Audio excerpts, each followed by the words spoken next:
오늘 저희 연합하신 하나님의 말씀은 누가복음 21장 5절로 38절 말씀입니다. 누가복음 21장 5절로 38절 말씀입니다.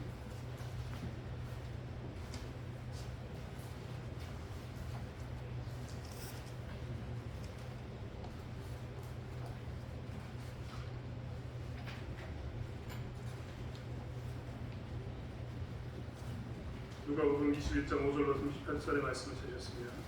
한 목소리로 함께 읽어보겠습니다. 어떤 사람들이 성전을 가리켜 그 아름다운 돌과 꽃물로 꾸민 것을 말하네. 예수께서 이르시되 너희 보는 이것들이 날이 이르면 돌 하나도 돌 위에 남지 않고 다 무너뜨려지리라. 그들이 물어 이르되 선생님이여 그러면 어느 때 이런 일이 있겠사오며 이런 일이 일어나려 할 때에 무슨 징조가 있사오리이까. 이르시되 유혹을 받지 않도록 주의하라.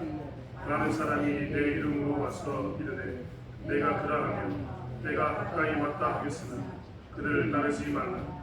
난리와 소요의 소문을 들을 때 두려워하지 말라. 이 일이 먼저 있어야 하되 끝은 곧 되지 아니하리라.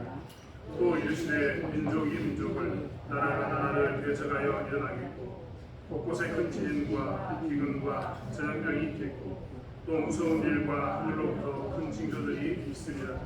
이 모든 일 전에 내 이름으로 말미암아 너희에게 손을 내어 박해하며 배단과 옥에 넘겨주며 임금들과 채권자들 앞에 끌어가려니와 이 일이 도리어 너희에게 증거가 되리라. 그러므로 너희는 명령할 것을 미리 궁리하지 않도록 명심하라. 내가 너희의 모든 대적이 능히 대항하거나 변박할 수 없는 우연과 지혜를 너희에게 주리라.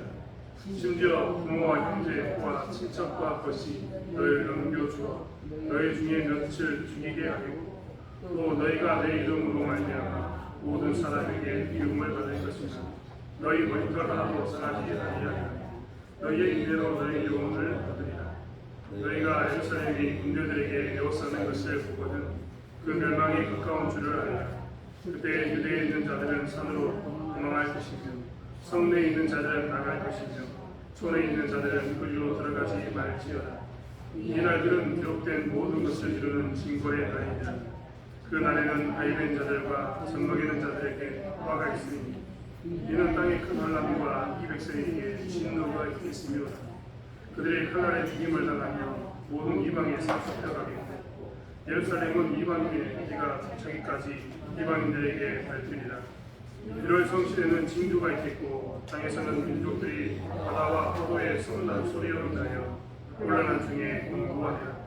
사람들이 세상에 임할 일을 생각하고 무서워하고 기절하리니 이는 그들의 본능들이 들리게 했습니다. 그때 사람들이 인자가 구름을 타고 능력과 큰 영광으로 오는 것을 보리라. 이런 일이 되기를 시작하거든 일어나 머리를 들라. 너희 식량이 가까웠느냐.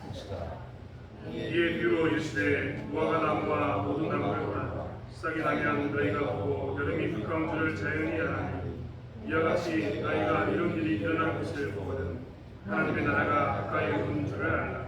내가 진실로 너희에게 말하노니 이 세대가 지나가기 전에 모든 일이 다 이루어지리라. 천계는 없어지겠으나 내 말은 없어지지 아니하리라. 너희는 스스로 조심하라. 그렇지 않으면 방탕함과 술 취함과 생활의 염려로 마음이 분하여지고 뜻밖의 그날이 덕과 같이 너희에게 임하리라. 이날은 온 지구상에 가는 모든 사람에게 임하리라. 이러므로 너희는 장차올 이 모든 일을 능히 피하고 인자하시도록 항상 기도하며 깨있으라 하시니라. 예수께서 낮에는 성전에서 가르치시고 밤에는 나가 담당하리라 하는 산에서 계시시니 모든 백성이 그 말씀을 들으려고 이른 아침에 성전에 나아가라. 아멘. 예수님은 이제 마지막 예루살렘에서 마지막 가르침을 나누고 있습니다. 우리는 계속해서 예루살렘이라는 장소가 얼마나 특정적인가, 얼마나 중요한 의미가 있는가를 계속해서 나누고 있습니다. 예수께서는 예루살렘에 가가지고 예루살렘에서 해야 할 일이 있는데 그 해야 할 일 직전에 마지막에 높아심으로 또 말씀을 남기고 계시는 겁니다. 이것은 절대 잊지 않았으면 좋겠다라는 말씀들을 계속해서 남기고 있는 겁니다. 죽기 직전에 일종의 유언 같은 말씀입니다. 지난 시간에 계속해서 권위와 권세 이런 일들에 대해서 이야기했다면 이제 오늘 예수님께서는 무엇에 대해서 이야기하냐면 종말에 대해서 이야기하고 있습니다. 우리는 종말을 이야기할 때마다 항상 두 가지를 꼭 고민하고 살아야 합니다. 첫 번째, 종말은 두 가지의 의미를 가지고 있습니다. 종말이라는 것은 개인적인 종말과 우주적인 종말 이 두 가지 개념을 가지고 있습니다. 개인적인 종말은 누구나 맞이하는 종말입니다. 우리가 늙어서 죽고 우리가 우리 생을 마감하면 그것은 뭐라고 얘기하느냐? 개인적인 종말이라고 얘기합니다. 인생이 끝이 났으니까 종말 아니겠습니까? 끝조자, 끝말자를 써서 종말이라 이렇게 표현한 겁니다. 반면에 우주적인 종말도 있습니다. 우주적인 종말은 무엇이냐면 예수님이 재림하셨을 때 있는 전 우주에 대한 심판입니다. 이때는요, 그 시간에서만 끝나는 게 아니라 이전에 쌓였던 모든 시간대의 사람들을 하나님께서는 다 예수님 앞에 불러서 이 모든 시간대에 있는 사람들을 심판하십니다. 그래서 우주적인 종말이라고 이야기합니다. 그때 우주는 끝이 날 겁니다. 주님 안에서 완전한 심판을 받게 된다는 겁니다. 되돌이킬 수 없는, 우리가 정말 방송에서 잘 많이 듣고 있는 불가역적, 되돌이킬 수 없는 그런 일들이 예수님의 그 종말, 우주적인 종말을 통해서 이루어지게 된다는 겁니다. 그래서 우리는 개인적인 종말이든 우주적인 종말이든 반드시 기억하고 살아야 합니다. 종말의 때가 우리에게는 다 있다는 것. 내 삶 가운데도 언젠가는 종말의 때가 온다는 것을 기억하면서 정말 종말의 때를 잘 준비해야 합니다. 오늘 예수님께서는요, 예루살렘에서 종말의 때에 대해서 이야기하는데 방금 이야기했던 개인적인 종말, 우주적인 종말, 이 종말에 대한 이야기를 함과 동시에 종말이 두 가지의 의미를 포함하고 있다는 것을 이야기하고 있습니다. 예수님이 지금 타는 종말은요, 중의적이다라고 표현합니다. 즉, 한 가지의 종말을 이야기하는 것처럼 보이는데 그 안에 두 가지의 종말의 이야기가 들려 있습니다. 우리는 종말에 대해서 이야기할 때 개인적인 종말, 우주적인 종말 이런 이야기를 했었는데 오늘 예수님의 이야기는 그 개인적인 종말을 좀 더 확대해서 예루살렘과 이스라엘의 종말에 대해서 이야기하고 있습니다. 즉, 먼저는 예루살렘과 이스라엘의 종말에 관한 이야기를 지금 이야기하고 있는데 이 이야기는 예루살렘과 이스라엘의 종말에 관한 이야기뿐만 아니라 뒤에 우주적인 종말이 와서 예루살렘의 종말처럼 그런 끔찍한 시간을 너희들은 우주적인 종말을 통해서 맞이하게 될 거다. 인자가 오는 그 재림의 때에 너희들은 모두 다 심판대 앞에 설 거다라는 이야기를 하고 있습니다. 그러니까 오늘 이야기를 통해서는 우리는 어떻게 들어야 되냐면 예루살렘 사람들에게는 이제 예루살렘이 곧 이렇게 멸망해. 그런데 예루살렘성의 그 끔찍함이 주님이 오시는 내가 다시 재림하는 그날도 이런 일들이 더 끔찍한 일들이 일어날 거야. 그러니까 너희들은 종말을 지금부터 준비해야 된다. 임박한 때를 준비해야 된다. 이렇게 말씀을 드리시면 됩니다. 그렇다면 우리는 궁금합니다. 종말의 때, 그렇다면 예수님은 무엇 때문에 이 종말의 때, 이 임박한 때를 이야기하고 있었습니까? 그것은 종말의 때 임박, 곧 올 것처럼 하는 그 두근두근거리는 그 순간에 너희들이 무엇을 준비할까를 생각하라는 겁니다. 즉, 종말에 대한 태도를 가지라는 겁니다. 우리 중고등 친구들이 있는데요. 중고등 친구들에게 임박한 때의 그 임박이라는 단어를 가장 잘 느끼는 것은 그런지 모르겠지만 아마도 시험일 겁니다. 내일 시험 본다. 그럼 임박한 시험에 대해서 어떻게 합니까? 준비해야 되겠죠. 이런 게 임박하다는 겁니다. 중요한 판결을 내리는 그 순간, 이제 그것을 보면 결과가 나오는 이런 순간이 다 임박한 때, 종말의 때를 의미하고 있습니다. 그렇다면 예수님께서는 이 종말의 때 그리스도인들에게 어떻게 살라고 이야기를 하고 있을까요? 여러분, 우리나라의 역사상 우리나라가 가장 되고 싶어하는 역사는 언제일까요?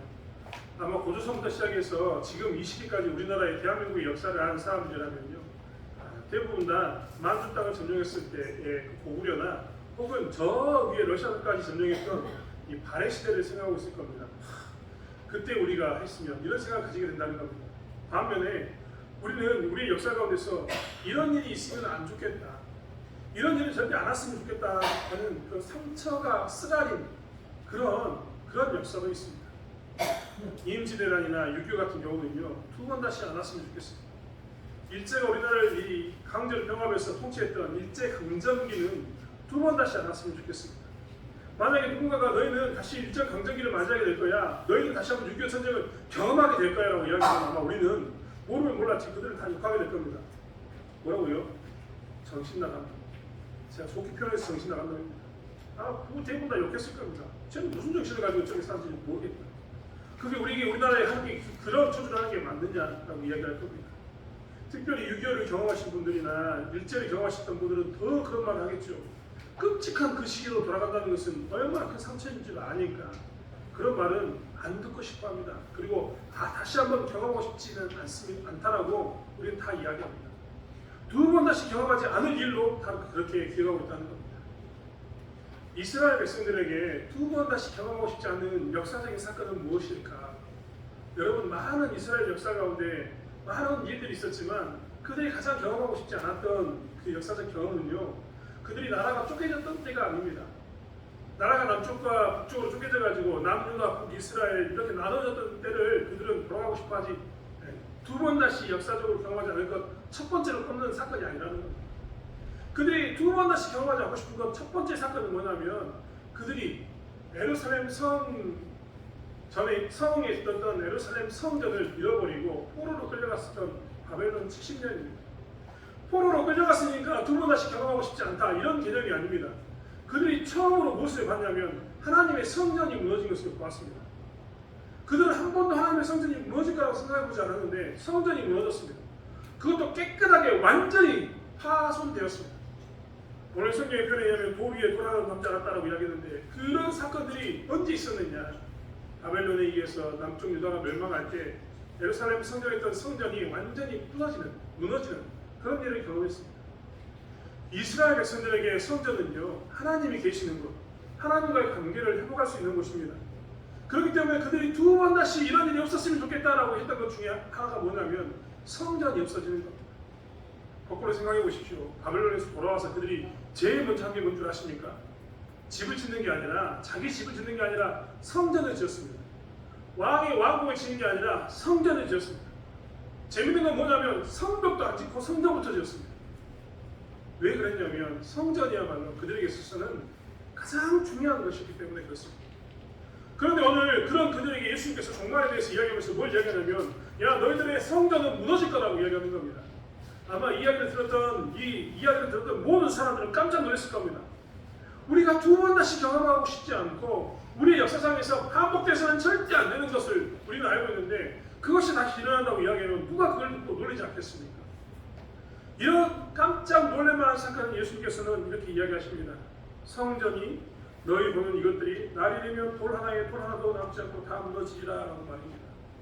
오늘 무너지겠다라는 말 이전에 말씀에 보면 뭐라고 하냐면 그 성전이 아름다운 돌과 꽃물로 꾸민 것을 말하네라고 이야기합니다. 성전이 지금 그들의 보기에는 아름다웠습니다. 솔로몬의 성전보다 못하지만 두 번째 성전은 좀 초라했지만 지금 세 번째 헤롯에 의해 세워진 성전은 조금 더 두 번째보다 나은, 첫 번째보다 못하지만 두 번째보다 나은 그런 성전이었다는 겁니다. 그래서 그들 스스로 입장에도 아름답다, 이 정도면 괜찮아 라는 생각을 가지고 있었는데 그런 그들에게 예수님께서 뭐라고 이야기하냐면 종말이 다가오면 성전이 무너진다 라고 이야기합니다. 아마 이 이야기를 듣던 사람들은 깜짝 놀라면서 성전이 무너진다고, 진짜 큰일이구나, 정말 역사상 가장 끔찍한 일이 또 반복된다니 정말 큰일이구나 라고 생각했을 겁니다. 그렇기 때문에 그들은 물어본 겁니다. 뭐라고 물어봅니까? 어느 때 이런 일이 있겠습니까? 우리가 이 끔찍한 일을 또 언제 또 경험하게 되는 겁니까? 라고 그들은 묻습니다. 그리고 이런 일이 일어날 때 무슨 징조가 있습니까? 라고 그들은 묻습니다. 왜냐하면 이것은 그들에게 있어서 너무나 큰 사건이니까 그들이 알고 싶어하는 것은 너무나 당연한 겁니다.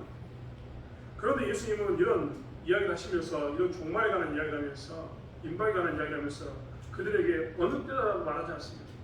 그들에게 먼저 처음 이야기하는 것은 뭐냐면 임박한 때를 맞이하는, 종말의 때를 맞이하는, 예루살렘이 멸망한 때를 맞이하는 너희들이 준비해야 될 게 있는데 그것은 뭐냐면 깨어서 주의해라 라고 이야기합니다. 깨어서 주의해라. 여러분, 말이 좀 웃기지 않습니까? 왜 깨어서 주의해야 합니까? 아니, 때와 징조, 이 시간과 징조를 알면 그것에 대비하는 게 당연한 건 아닙니까? 핵전쟁이 일어난다고 이야기하면 핵무기가 터져가지고 핵전쟁이 일어난다고 한다고 생각해보면 여러분 제일 먼저 뭘 준비해야 될 것 같습니까? 제가 지난번에 부자들이 핵전쟁에 대해서 준비하고 있는 걸 봤거든요. 부자들은 돈이 많으니까 뭘 하냐면요, 지하에다 벙커를 짓더라고요.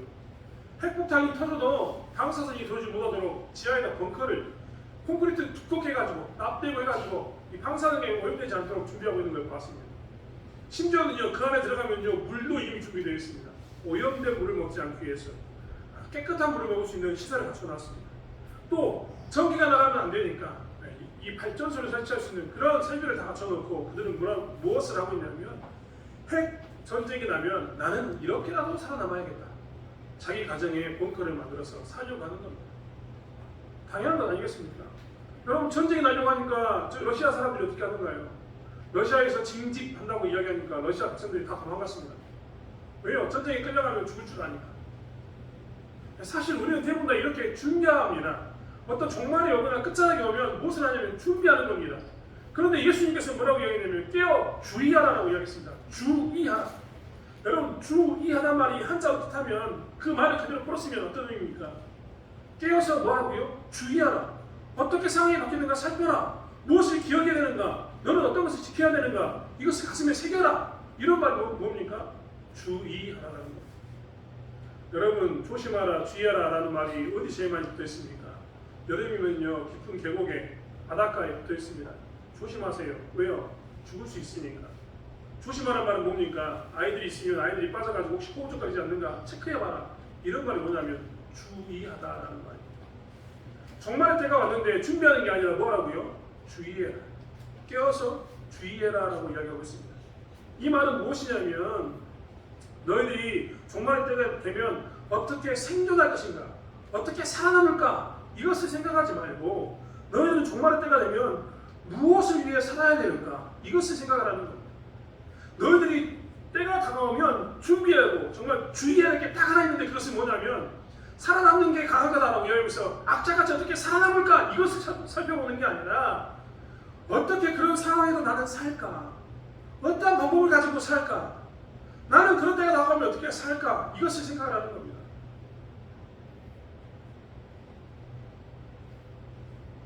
여러분 우리는요 전통적으로 전쟁이 나거나 어려움이 다가왔을 때 사람들이 어떻게 문제를 풀어가는가를 역사를 통해서 많이 공부했습니다. 우리나라가 일제강점기에 있었을 때 1920년도에요. 일본 이 간토 지방에 우리나라 말로 간공이라고 이야기했던 이곳에 지진이 일어납니다. 우리는 지금 후쿠시마 맞죠? 후쿠시마에 있는 원전이 파괴돼가지고 오염수를 방류하는 것에 대해서 반대하고 있습니다. 이것을 동일본 대지진이라고 이야기할 겁니다. 그때 사람들이 뭐라고 이야기했냐면 진도계로 지진을 측정할 수 있는 기계로 최고치를 찍었다고 이야기했습니다. 바닷물이 밀려왔는데 15m 이상 바닷물이 헛으로 밀려왔으니까 산까지 올라가도 산 중턱까지 바닷물이 밀고 왔으니까 어마어마하게 큰 지진입니다. 그런데요 단동 대지진이요 이것보다 몇 석 배가 더 컸습니다. 얼마나 큰 사건, 큰 지진인지 우리는 짐작할 수 있습니다. 도쿄라는 도시가 초토화됐습니다. 도시의 절반 이상이 다 파괴돼가지고 완전히 무너져버렸습니다. 일본은 목조 건물로 건물을 지었는데 이 지진이 일어난과 동시에 목조 건물에 불이 붙어가지고 도시 전체가 3분의 2 정도가 불에 타버렸습니다. 불에 타가지고 그 도쿄라는 도시가 한 2, 3일 동안 온도가 몇 도였느냐? 46도였습니다. 도시에 불이 나가지고 도시에 46도까지 온도가 올라간 겁니다. 그러니까 어마어마한 사건을 그들이 경험하게 된 겁니다. 그때 일본 사람들이 뭐라고 이야기했냐면 조선 사람들이 우물에 독을 탔다. 혹은 조선 사람들이 나무에 저 나무로 된 집에 불을 질러서 온도가 이렇게 올라간 거다 라고 이야기했습니다. 그래서 그들은 뭘 했냐면 조선 사람을 잡아서 죽였습니다. 그냥 잡아서 죽창으로 찔러가지고 모든 백성들이 어떻게 했냐면 살아남기 위해서 국가가 이야기했던 그 말을 듣고 조선 사람 6,000명을 잡아다 죽였습니다. 공식적으로 6,000명입니다. 비공식적으로는 더 많은 사람들을 우물에 집어 던져서 죽이거나 혹은 불에 태워서 죽이거나 죽창으로 찔러서 죽였습니다. 이게 뭐냐면 이들이 문제를 풀어가는 방식입니다. 위기가 찾아오니까 종말에 따라 나오니까 임박한 뭔가 긴박한 사건이 오니까 이 화살을 다른 곳에 돌려가지고 화살바지를 만들고 난 다음에 풀어버립니다. 일본만 그랬겠습니까? 여러분 한번 생각해 보십시오. 우리는 우리 지금 이 신약성경에 있는 로마 시대를 잘 알고 있는데요. 로마의 네로 황제는 유명합니다. 그가 정말 폭군으로 유명한데 네로 하면 폭군이라고 해서 사람들이 정말 네로에 대해서 폭군으로 다 인정하고 사는데 로마의 도시에 불이 붙었습니다. 로마 도시가요 14개 행정구역으로 나누어져 있었습니다. 14개 행정구역이라는 것은 우리가 경제가면 남부, 동부, 서부, 북부 이렇게 나누는 것처럼 행정구역이 14개로 로마라는 도시가 나눠져 있었던 겁니다. 그런데 그 땅에 화재가 나가지고 거기도 3분의 2가 불탔습니다. 로마는 인구가 100만 명이었거든요. 근데 한 60만 명 정도가 이제 뭐 이재민이 된 겁니다. 도시 안에서 제대로 된 도시는 살아남은 건물은 한 4구역 정도만, 나머지 싹 우려타가지고 10구역 정도가 다 회복 불가능한 그런 상황이 직면하게 된 겁니다. 그래서 네로 황제가 뭐랬냐면요, 이 모든 사건은 기독교인들이다라고 이야기했습니다. 기독교인들이 로마의 도시, 로마에 있는 그 나무된 그 집들을 다 불질렀다라고 이야기했던 겁니다. 로마 대화재에 이 원인을 제공했던 사람은 기독교인들이라고 이야기하면서 기독교인들에게 화살을 던져버렸습니다. 그래서 수많은 기독교인들이요, 체험당하거나 쫓겨났습니다. 피난가야 했었습니다. 이게 세상 사람들이 문제를 푸는 방식입니다. 이렇게 푸는 거 오늘날은 없을 것 같습니까? 오늘날은 여전히 존재합니다. 제가 감동 대지를 이야기했지만 이렇게 문제를 푸는 가장 대표적인 사례가 어떤 사례냐면 히틀러입니다. 여러분, 어떤 백성이 히틀러 같은 대통령을 뽑겠습니까? 그거 아십니까? 히틀러가요, 정권을 쿠데타를 일으켜서 뺏은 게 아니라 국민에 의해서 선출됐습니다. 대통령으로 선출된 겁니다. 왜 선출되었느냐? 1차 세계대전 이후에 그들이 너무나 힘들었거든요. 독일이 주변 나라에 갚아야 돈이 너무나 많았습니다. 그런데 세계의 경제공황이 오면서 다시 침체되니까 독일 국민들이 살 수가 없는 거예요. 그래서 히틀러가 주장했던 그 말에 훅 넘어갔습니다. 나를 뽑았으면 국가가 부강하게 만들겠다는 겁니다. 그래서 그 백성들이 뭐랬냐면 히틀러를 뽑았습니다. 그리고 히틀러가 주장했던 게 뭐냐면, 야, 국가를 위해서라면 개인의 이 몇몇 사람의 유익은 희생당해도 괜찮아라고 이야기하는 전체주의라는 것을 주장했습니다. 그런데 반동 대지진 이야기했던 네로의 시대 내 모든 것들은요, 그 히틀러까지 모든 것이 공통점이 다 뭐냐면, 어려움이 다가왔을 때 사람들은 항상 이렇게 전체주의를 강조한다는 겁니다. 전체주의. 공동체의 유익을 위해서라면 한 사람의 희생은 괜찮아. 반동 대지진 때 조선인의 희생을 통해서 일본 사회가 건강해진다면 괜찮아. 안정된다면 괜찮아라고 이야기하고 조선인을 죽였습니다. 기독교인을 죽이면서 로마라는 나라가 다시 재건된다면 괜찮아. 안정해진다면 괜찮아라고 이야기했습니다. 히틀러와 독일 국민들도 마찬가지입니다. 자기 국민이 독일이 다시 부강해지기 위해서라면 그 중에 열등한 민족들, 유대인들을 죽여도 괜찮고 주변에 있는 나라들은 복속시켜도 괜찮다고 생각했습니다. 이게 전체주의입니다. 임박한 때가 되면 제일 먼저 나타나는 게 무엇이냐면 이런 전체주의적인 상황이 나타납니다. 그래서 그때가 되면요, 오늘 성경이 이야기했던 내용들이 그대로 드러나게 됩니다. 부모와 형제와 친척과 벗이 넘겨줍니다. 왜 넘겨줄까요? 임박한 때가 되었다면 이게 상황에서 보통 부모라면, 보통 친척이라면 서로가 아껴주고 버리고 같이 피난하고 이런 게 친척 아닙니까? 부모와의 관계가 아닙니까? 하지만 이들 가운데 어떤 마음이 들었냐면 이런 전체주의적인 생각이 들어오게 된 겁니다. 전체를 위해서라면 그 몇몇 사람은 희생해도 된다고 이야기하면서 화살바지를 만들게 된 겁니다. 예수님은 너희들이 임박할 때 정말 조심해야 될 게 뭐라고 이야기하냐면, 그렇기 때문에 깨워서 주의하라고 이야기합니다. 왜요? 세상이 임박한 종말의 때에 어떻게 바뀔 거냐면, 예루살렘이 포위가 당해서 멸망할 때가 다가오면 예루살렘에 있는 수많은 사람들이나 주변에 있는 수많은 사람들이 다 똘똘 뭉쳐서 누군가에게 화살바지를 만들어서 거기다 화살을 던지고 싶어하는 겁니다. 그때 누가 걸린다고요? 기독교인들이 걸린다고요. 그래서요, 그들은 기독교인이기 때문에 미움을 받습니다. 예수를 믿는 것 때문에 미움을 받습니다. 그래서 그들은 어떻게 되냐? 예수의 이름 때문에 박해받고, 예수 이름 때문에 옥에 갇히게 되고, 예수 이름 때문에 집권자들에게 끌려가게 됩니다. 왜냐하면 그들의 희생을 통해서 그들의 사이가 든든해지기 때문에 그렇습니다. 뭔가 그들의 감정을 풀어야 되는데 감정을 풀 곳이 없으니까 누구에게 푸냐? 기독교인들에게 푼다는 겁니다. 전형적인 전체주의의 모습입니다. 이것에 대해서 예수님께서는 조심하라고 이야기합니다. 여러분, 이런 임박한 때에 사람들이 전체주의자로 가면서 공동체를 위해서라면 종교를 버려야지, 공동체를 위해서라면 예수 믿는 걸 버려야지. 지금 예루살렘이 어떤 상황 가운데 있느냐, 때가 어떤 때인데 아직도 너는 종교를 이야기하면서 분열하려고 하느냐, 너의 것만 추구하느냐 라면서 이야기하면서 그들은 전체주의를 강요하게 될 겁니다. 경제적으로 이렇게 힘들고 어려운 상황 가운데서는 너희처럼 분열되면 안 되고 하나가 돼야 되는데 유대교로 돌아와라라고 그들은 주장했을지도 모릅니다. 아무튼 이런 모습 가운데 그들은 어떻게 되느냐, 전체주의자가 되고 믿지 않는 그들을 박해하기 시작한다는 겁니다. 그래서 예수님께서는 그것에 대해서 뭐라고 이야기하냐면 주의해라 라고 이야기했습니다. 주의해라. 종말의 때 이러한 일들이 일어날 것에 대해서 주의하라고 이야기하고 있는 것입니다.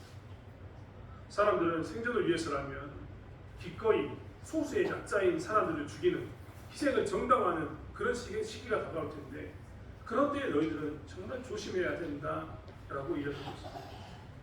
사실 생존 이 단어가 정말 우리를 정말 힘들게 합니다. 살아남는다는 것, 살아간다는 것, 이것처럼 우리를 힘들게 하는 단어는 없습니다. 특별히 힘들면 힘들수록 더욱더 그렇습니다. 여러분 당장 오늘 굶어 죽으면 오늘 먹을 것을 나눠 먹으면 내일 굶어야 되는데 그 먹을 것을 나누는 사람이 어디 있겠습니까? 그것을 나눈다는 것은 굉장히 어려운 일 중에 하나입니다. 생존이라는 말은 우리에게 굉장히 현실적인 문제이고 굉장히 다가오는 아주 절박한 어떤 그런 것입니다. 그렇기 때문에 우리는 살아남기 위해서라면 어떻게 하느냐, 기꺼이 뭔가를 희생양으로 삼으면서도 내 스스로가 나를 안위합니다. 괜찮아, 어쩔 수 없었어. 그리고 지금은 시국이 이러니까 나의 삶을 위해서 저 사람들에게 저런 건 당연한 거라고 생각한다는 겁니다. 그런 사회적 분위기 가운데 기독교인들이 휩쓸리지 않게 깨어서 주의해라, 이 말을 하고 있는 겁니다. 사람들이 생존을 위해서라면 어떤 방식을 취하면서 어떤 모습을 취하면서 그게 전체주의자가 되어서 다른 사람을 죽이는 방향으로 누군가 화살바지를 만들어 놓고 그를 죽이는 방향으로 문제를 풀어가는 그런 식으로 문제를 풀어가도 괜찮다고 생각하는 시대에 너희는 그리스도인인 것을 주의해라는 겁니다. 그러한 문화를 주의해라. 그러한 것을 쫓아가지 말라라고 이야기하고 있는 것입니다. 생존을 위해서라면 어떻게 살아도 된다고 생각하는 그것에 대해서 너희는 조심해야 될 것을 이야기하고 있다는 겁니다. 그리고 또한 믿는다는 이유로 고립되고 믿는다는 이유로 미움을 받고 믿는다는 이유로 박해받는 것에 대해서 너희들은 포기하지 말 것을 이야기하고 있습니다. 우리는 이러한 때에 정말 조심해야 합니다. 오늘날도 살아가면서 우리는 정말 힘들고 어려울 때마다 그런 생각이 들 때가 있습니다. 당장 내일을 풀칠하기 힘들고 당장 먹기 살기 힘든데 이 생존을 위해서라면 내가 남들 다 그렇게 사는데 나도 그렇게 살면 안 되냐라고 생각될 때가 있다는 겁니다. 그때 예수 믿는 사람은 어떻게 살아야 되느냐? 그들은 어떻게 해야 되냐면 예수 믿는 사람답게 임박할 때 하나님께서 원하는 방식으로 살아야 합니다. 하나님이 원하는 방식은 무엇이었을까요? 인내하고 주의하라 라고 이야기하면서 그 말씀의 끝자락인 19절은 뭐라고 이야기하냐면 너희의 인내로 너희 영혼을 얻으라 라고 이야기합니다. 너희 인내로 너희 영혼을 얻으라. 모든 사람들이 전체주의자가 되어서 생존을 위해서라면 한 사람을 죽이고 예수 믿는 사람을 박해하는 그 시점이 다가와도 너희들 깨어서 조심하면서 너희들이 박해를 받을 때 뭐라고요? 인내해라. 이 인내라는 말은 참아라 이런 말이 절대 아닙니다. 그냥 참고만 있어라. 그냥 맞고 살아라 이런 말이 절대 아니라는 겁니다. 그런 소극적인 인내가 아니라 적극적인 인내입니다. 그 인내는 내가 예수 믿는 것 때문에 수많은 공동체, 다수에 의해서 박해받았을 때 전체주의자가 예수 믿는 것 때문에 나를 죽이려 할 때 그때 뭐라고요? 인내하라 이 말은 여전히 하나님을 사랑해라. 하나님의 사랑을 손잡고 있었던 것을 놓지 마라. 하나님의 사랑을 붙잡고 있는 이 손을 놓는 것에 대해서 이것을 붙들기 위해서 인내해라 라는 말이 되는 겁니다. 여기서 인내하라는 말은 두 번째가 이웃사랑입니다. 여러분 내 형제가 전체주의자가 되어서 나를 팔 때, 내 친구가 내 멋이 나를 팔 때 어떤 감정이 들까요? 우리도 미운 감정이 들 수 있습니다. 하지만 그때 우리가 해야 할 것은 뭐냐면 그때도 뭐라고요? 인내해라. 그에 대한 사랑을 놓지 말라라는 말입니다. 사실 우리는 이 땅에 살면서 정말 이러기가 쉽지 않다는 것을 너무나 잘 알고 있지만 그럼에도 불구하고 우리는 노아사는 절대 되지 않습니다. 어떻게 보면 우리는 지금 종말을 맞이하고 있지는 않지만 항상 임박한 때에 맞이하는 것처럼 너무나 힘든 삶을 살고 있습니다. 그때마다 우리가 정말 조심해야 될 것은 무엇이냐면 깨어 주의하라는 말씀을 기억하면서 무엇을 주의할 것인가? 인내해야지. 하나님의 사랑을 내가 이때도 놓아서는 안 되는구나. 지고 있는 삶을 표하는 것은 절대 안 된다는 그 인내를 우리는 생각해야 합니다. 그리고 이웃사랑에 대한 나를 박해하는 그 사람에 대해서 미워하는 게 아니라 어떻게 쓰든지 나는 그를 사랑하겠다는 그 인내를 하고 살아야 되는 겁니다. 이것이 하나님께서 깨어 주의하라는 말입니다. 어떻게 살아남을까를 생각하지 말고 어떻게 하나님을 사랑할까? 그때도 내가 어떻게 하면 이웃을 사랑할까? 어떻게 인내할까? 여기에 관심을 두라는 겁니다. 사랑하는 성도 여러분, 오늘날 살아가면서 힘들 때 우리가 이런 모습으로 살기구나. 어떻게 하면 내가 좀 하나님을 사랑할까? 내가 진짜 내 삶이 힘든데 어떻게 하면 하나님 놓지 않고 살까? 내 삶이 진짜 힘든데 어떻게 하면 남들 쳐다보고 있으면 나도 힘든데 남들 돕다가 나도 죽게 생겼는데 이거 던져버리고 나 혼자라도 좀 살아보는 어쩔 수 없다고 이야기하는 이런 삶을 살고 싶은 그런 마음이 들 때 그들을 버리지 않고 어떻게 하면 사랑할까를 고민하는 그리고 그것에 대해서 인내하는 삶을 사는 것이 우리의 본분임을 놓치지 않는 저와 여러분이 되기를 원합니다. 오늘 예수님께서는 뭐라고 이야기하냐면 머리를 들어라 라고 이야기하고 있습니다. 어려움이 찾아오면요 사람들은 대부분 다 두 가지 모습을 보입니다.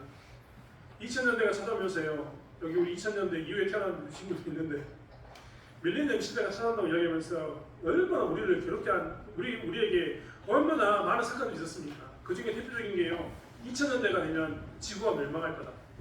우리 이야기 엄청 들었습니다. 1990년대 초반부터요 곧 멸망한다 2000년을 못 넘어간다 이야기를 엄청나게 많이 듣고 살았습니다. 2000년 지금 넘어와서 2023년입니다.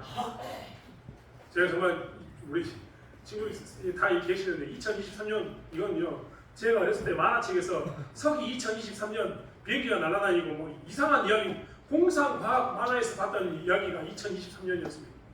근데 그 시기가 왔다니까요. 근데 재밌는 건 그때 지난 영화가 엄청나게 많이 나왔습니다. 곧 멸망한다, 우주가 멸망한다, 혜성이 와가지고 주변에 부딪히거나 아니면 무슨 전쟁이 일어나고 아무튼 이런 스토리가 엄청 많았습니다. 재밌는 건요 그 영화의 스토리에 나타나는 사람들이 정말 재밌습니다. 왜 재밌냐면 그 이야기를 이제 곧 지구가 멸망한다, 혜성이 다가온다, 우리 곧 죽을 거야 라고 이야기하니까 영화에 등장하는 사람이 두 무리로 나눠지게 됩니다. 첫 번째 무리는요 이제 세상이 멸망해? 그럼 내 마음대로 살아야지 하고 하는 사람이 나타납니다. 그래서 그들은요 무엇을 하느냐? 약탈합니다. 그동안 모였던 것들을 억눌렸던 것들을 약탈합니다. 여러분 이런 일은요 지금도 있습니다. 여러분 미국에요 정말 잘 사는 나라 미국이라고 생각했는데 미국의 가장 고질적인 병폐 중에 하나가 폭동입니다. 걔들은 인구가 좀 많이 모이면요 폭동이에요 폭동. 이번에도 2,000명 모여가지고 경찰 때려 부수고 차 부수고 물건 훔쳐가고 했습니다. 폭동인 거죠. 미국 이런 일이 정말 많았습니다. 1992년도에 LA에서 흑인들이 폭동을 일으켰는데 엄청난 사건이었습니다. 한국 사람들이 총으로 쏴가지고 물건 들어오면 총으로 쏴가지고 사람을 죽여도 그때는 괜찮았습니다. 왜요? 무법지대가 돼버리니까. 이런 시기가 다가오니까요 사람들이 어떻게 하냐면 그동안 억눌렸던 것을 내 마음대로 하고 살 거야 하고 이야기하면서 그들 마음대로 합니다. 그동안은 법 때문에 그렇지 못하고 살았는데 이제는 종말이 오는데 법이 무슨 상관이야 이야기하면서 다 자기들 마음대로 살려고 합니다. 그래서 뭘 하느냐? 약탈하고 그 다음에 자기들이 원하는 것들을 훔쳐가고 그리고 자기들이 원하는 삶을 산다고 이야기하면서 자기들 마음대로 물란하게 삽니다. 그러면서 이제 곧 망하겠지라고 사는 사람이 한 무리였습니다. 또 한 무리는 어떤 무리냐? 이런 무리였습니다. 내가 곧 멸망하는데 이 꼴을 못 보겠다. 그래서 제가 아직도 기억에 남는 건요. 한 사람이요 와인잔에 와인을 따라 갖고 얘기 들으면서 자기가 좋아하는 와인 한 잔을 딱 먹고 난 후에 뭐 했는지 아십니까? 자기 스스로가 자기 생명을 끊어버렸습니다. 왜 그랬을까요? 자기는 끔찍한 결과를 보기 싫다는 겁니다. 내가 살아서는 끔찍한 결과를 보기 싫다라고 이야기하면서 그 사람은 어떻게 됐냐? 자기 스스로가 자기 생명을 끊어버렸습니다. 왜요? 싫으니까. 정말 자기 눈을 보기 싫으니까. 사람들은 대부분 다 종말이 다가오면 심판의 날이 다가오면 이런 모양으로 반응합니다. 한 사람은 다시 무정부 시대, 무법의 시대, 힘의 논리를 가지고 모든 문제를 풀겠다. 나는 나의 능력을 가지고 하겠다. 내 원하는 대로 살겠다라고 완전히 자기 마음대로 하는 사람. 한 사람은 내 눈은 나는 참아 이 꼴을 못 보겠다고 이야기해서 자기 생명을 끊어버리는 사람. 그런 사람이 존재합니다. 그런데 그런 시대에 사는 그리스도인들에게 예수님은 뭐라고 이야기했냐면 머리를 들어야 한다라고 이야기합니다. 28절에 이런 일이 되기를 시작하거든 일어나 머리를 들라. 왜 머리를 들라고 이야기했을까요? 사람들이 이미 이런 것이 너무나 끔찍해서 좀 전에 말씀드린 것처럼 어떤 사람은 자기 마음대로 살고 어떤 사람은 기절해버리는 생을 포기해버리는 사람이 생겼다는 겁니다. 그런데 그런 그들에게 머리를 들라라고 이야기합니다. 왜 머리를 들라라고 이야기했냐면 제발 너희들은 환난을 보지 말고 구원을 봐라 라고 하셨기 때문입니다. 그래서 28절의 말씀에도 이런 일이 되기 시작하거든 일어나 머리를 들라 너희 속량이 가까웠느니라 라고 이야기합니다. 여러분 환난이 우리에게 주는 의미는 무엇입니까? 끔찍하다? 고통스럽다? 힘들다? 참기 견디기 힘들다? 차라리 눈으로 안 봤으면 좋겠다? 무정부 무법시대를 만나서 내 힘으로 살겠다? 이런 것을 강요하는 시기가 환난의 시기입니까? 세상 사람들은 그렇게 살 수 있습니다. 그런데 환난은 우리에게서는 또 다른 의미를 가지고 있지 않습니까? 그것은 뭐냐면 오늘 예수님이 말씀하셨던 것처럼 속량이 가까운다.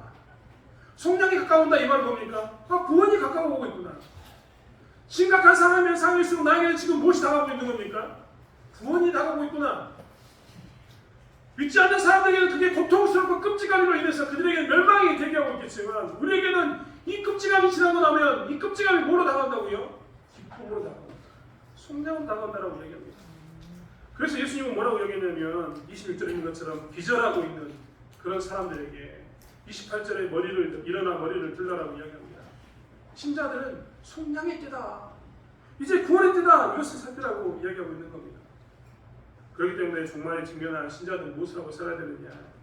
머리를 들고 구원의 확신 가운데 거해야 되는 것입니다. 심판의 때는 믿는 자에게도 가혹합니다. 가혹하지 않다는 게 절대 아닙니다. 믿는 자는 더 끔찍한 그런 삶을 살게 될지도 모릅니다. 하지만 믿는 자는 그 가혹한 가운데서 무엇을 보고 살아야 되냐면 가혹하다 힘들다를 바라보고 사는 게 아니라 무엇을 바라보고 산다고요? 속량의 때가 가까워. 속량의 때가 가까운다는 것을 바라보고 살아야 되는 것이 신자의 삶이라는 겁니다. 그래서 예수님은 낙심이 아닌 소망을 머리를 숙여서 현실의 타협함이 아닌 머리를 들고 주님이 주시는 위로를 기다리라라고 성도들에게 이야기한 겁니다. 사랑하는 성도 여러분, 임박한 때에 우리가 그런 모습으로 살기를 원합니다. 하나님 주신 은혜를 기대하면서 정말 속량의 때가 가까운다는 것을 바라보면서 낙심이 아니라 소망을 바라보는 저와 여러분이 되길 원합니다. 세상 사람들보다 더 힘든 신자의 삶을 살아야 될지도 모르지만 그때마다 기뻐하십시오. 왜요? 주님의 때가 다가오고 있습니다. 이 땅에 살아가는 우리 또한 마찬가지입니다. 이 땅에서 우리는 무엇을 해야 됩니까? 하나님의 사랑을 기대하고 살아야 합니다. 내 삶이 힘들면 힘들수록 좋은 점이 뭡니까? 축복을 기대하게 만들지 않습니까? 저는 개인적으로 그렇습니다. 힘들면 힘들수록 빨리 그러니까 천국 가야지 라고 생각이 듭니다. 이 땅에 미련이 남지 않습니다. 왜요? 저에게는 속량의 때가 확실하게 속량의 때가 저에게 임한다는 것을 알기 때문에 그렇습니다. 예수님이 바로 이 부분을 이야기하고 있습니다. 사랑하는 성도 여러분, 우리는 그렇기 때문에 환난의 때에 종말이 다가올 때 속량의 때가 다가온 것을 기억하면서 살아가는 저와 여러분이 되었으면 좋겠습니다. 이런 말씀을 드리면 참 불편한 이야기가 될 수 있을지 모르겠지만 우리는 다 죽음을 향해서 다른 박질하고 있습니다. 예전보다는 좀 더 우리가 죽음에 가까이 와 있는 게 우리 현실이기도 합니다. 혹여라도 우리 권사님 장로님 오해하지 마십시오. 우리는 죽음을 향해서 좀 더 개인적인 동반에서 좀 더 가까이 가고 있습니다. 그때마다 이야기하실 때 빨리 죽어야지 라고 이야기하지 마시고 나에게 속량의 때가 기다리고 있다. 구원의 때가 나를 기다리고 있다. 주님이 나를 기다리신다라고 이야기해서 소망을 찾아서 마지막까지 다른 박질하는 삶을 살아가는 저와 여러분이 되기 원합니다. 저 또한 마찬가지입니다. 이 땅에 살아가는 동안 저도 주님 주신 십자가를 바라보면서 힘들면 힘들수록 내가 저기를 반드시 가야지. 저기 가면 이 모든 것이 끝이 날 테니 저기를 반드시 쫓아가야지라는 소망이 생겨야 되는 삶을 살아야지. 결코 힘들기 때문에 포기하고 싶다. 내 마음대로 살겠다라는 그런 삶을 살아서는 안 된다는 것을 보게 된다는 겁니다. 다시 한번 예수 믿는 사람으로서 임박한 때 이러한 삶을 살아가는 저와 여러분이 되기를 원합니다. 그러한 삶 가운데서 은혜를 누리는 저와 여러분이 되기를 원합니다. 시간이 조금 지났지만 한 가지만 더 말씀드리면 예수께서 마지막으로 세 번째 했던 것은 기도하면서 깨어있어라 라고 이야기하고 있습니다. 기도하면서 깨어있어라. 짧게 말씀을 드리면 재밌는 것은 기도하면서 깨어있어라. 깨어있어라. 아까는 깨어서 주의하라고 이야기했는데 이번에는 재밌게 뭐라고 표현했냐면 기도하면서 깨어있어라. 다른 말로 이야기하면 너희들이 깨어있을 수 있는 도구는 뭐다? 기도하는 것이다. 라고 표현하고 있습니다. 여러분 광야에서요. 광야가 힘들고 어렵지만 그들이 하나님께 구하고 간구할 때마다 하나님께서는 만나와 메추라기를 생수를 주셨습니다. 이렇게 되면요. 광야에서도 살만합니다. 왜냐하면 기도하면 응답되니까. 광야 같은 삶 가운데지만 기도하면 하나님께서 응답해 주시니까요. 예수님도 똑같은 이야기를 하고 계십니다. 짧게 말씀드립니다만 그렇기 때문에 임박할 때 예수님께서 뭐라고 얘기했냐면 너희들이 항상 기도하면서 깨어있어라 라고 이야기합니다. 기도하면 너희들이 어떻게 된다고요? 이겨낼 수 있다라고 이야기합니다. 세상은요. 세상이 지금 있는 이 상황에 대해서 세상의 방식대로만 이것을 분석하고 분해해서 이야기해 줍니다. 정치적인 상황, 경제적인 상황, 사회적인 상황을 이야기해 줍니다. 세상은 이게 다입니다. 그렇기 때문에 그들은 이 세상적인 판단에 의해서 근거한 해결책을 항상 내놓습니다. 그래서 정치적으로 힘들면 정치적 상황을 이렇게 풀자, 선거를 잘해라 이렇게 얘기하고 경제적 상황이 힘들면 금을 가지고 모아가지고 부채를 갚자 이런 이야기도 합니다. 사회적 상황이 힘들면 우리가 다시 도덕을 강조하는 삶을 살아가자라고 이야기합니다. 근데 이들에게는 뭐가 빠지냐면 영적인 상황을 바라보는 눈이 빠져 있습니다. 하나님께서는 영적인 상황을까지 포함해서 이 문제를 보시고 뭐라고 얘기했냐면 깨어서 기도해라. 너희들이 힘들고 어려울 때 종말의 때가 다가오면 너희들이 경제적으로, 사회적으로, 정치적으로 힘들기도 하겠지만 그때는 너희가 뭐 해야 될 거라? 사회적으로 문제를 푸는 게 아니라 기도하면서 깨어있음으로 문제를 푸는 거예요. 기도하면서 문제를 푼다라고 이야기하고 있습니다. 그렇기 때문에 임박한 때에 뭐라고 이야기하냐면 너희들은 기도해라 하고 이야기하고 있습니다. 여러분 기도하면요 항상 그 마음을 지킬 수 있습니다. 진짜 신기하게도 기도하는 사람은 마음이 떠나지 않습니다. 예전에도 한번 말씀드렸습니다. 신앙이 흔들리시니까 기도하십시오. 기도의 자리에 나오십시오. 정말 재밌는 것은 무엇이냐면 신앙이 흔들릴 때 기도하는 자리에 나오면 하나님께서 반드시 그 기도를 통해서 하나님이 살아계심을 보여주십니다. 내 눈앞에 만나와 메추라기가 내리는데 내가 하나님을 따를 것 같습니까? 하나님을 모른다고 했습니까? 원망이 싹 사라집니다. 하지만 기도하지 않는 사람은요 이 환난 때, 임박한 때 무엇만 가지고 사냐면 원망과 불평만을 가지고 삽니다. 왜요? 능력이 없으니까. 방법이 없으니까. 하지만 기도하는 사람은 어떻게 되느냐? 그 원망과 불평이 아니라 감사와 하나님에 대한 신뢰로 마지막까지 하나님을 붙들게 됩니다. 그러기에 예수께서는 뭐라고 얘기하냐면 마지막에 너희들이 기도하며 깨어있어라. 기도하라고 말씀하고 계시는 겁니다. 사랑하는 성도 여러분, 힘들고 어려울 때일수록 내 삶 가운데 정말 끝자리가 안 보인다라는 그 어두운 터널 가운데 들어갔다고 생각이 들면 들수록 더 기도하십시오. 기도하시면 하나님께서 응답해 주십니다. 여러분 인생 가운데서 막혀서 내가 무엇을 해야 될지 모르겠다. 기도하십시오. 내가 사업을 해야 될 사업이 막혀서 어떻게 풀어야 할지 모르겠다. 기도하십시오. 자녀의 문제든 관계의 문제든 기도하시면 그때 하나님께서 살아계심을 나타내심으로 여러분의 마음을 지켜주실 줄 믿습니다. 그 상황을 풀어주실 줄 믿습니다. 임박한 때에 그렇기 때문에 예수님께서는 기도하면서 깨어있으라고 가르치셨던 겁니다. 정리하고자 합니다. 여러분 힘들고 어려울 때 세 가지를 꼭 기억하십시오. 먼저 깨어서 주의하셔야 합니다. 그 주의한다 이것은 어떻게 살아남아라 이런 얘기가 아닙니다. 어떻게 인내할 것인가, 하나님 사랑과 이웃 사랑을 놓치지 않고 어떻게 마지막까지 하나님 사랑과 이웃 사랑을 지키면서 살 것인가를 고민해야 합니다. 두 번째로 이야기했던 것처럼 우리는 이 하나님의 임박할 때가 다가오면 무엇을 해야 됩니까? 우리는 머리를 들어야 합니다. 내 뜻대로 내 마음대로 살겠다라는 게 아니라 있고 좋고 다 보지 않겠다라고 사는 게 아니라 어떻게 해야 된다고? 성령의 때가 다가왔구나 라고 얘기하면서 구원을 바라보면서 삶을 살아가야 합니다. 마지막으로 우리는 시대를 분별하고 기도하면서 깨어있어야 합니다. 임박할 때 어려움이 다가왔을 때 기도하는 자는 반드시 살아납니다. 반드시 일어섭니다.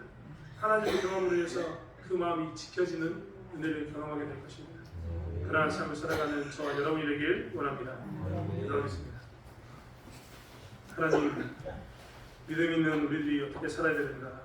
임박한 때, 고난의 때 어떻게 살아야 되는가? 우리는 고민하지 않을 수가 없습니다. 하나님 우리에게 깨어 주의하라고 이야기하시면서 하나님의 사랑을 어떻게 지키는 것에 대해서 인내할 것인가? 이웃 사랑을 지키는 것에 대해서 인내할 것인가? 우리에게 말씀하고 계십니다. 우리에게 말씀하시기를 고개를 들라라고 이야기하면서 우리가 속량의 때가 가까워오는 것을 바라봐야지 환난의 때를 바라보지 말 것을 이야기하고 있습니다.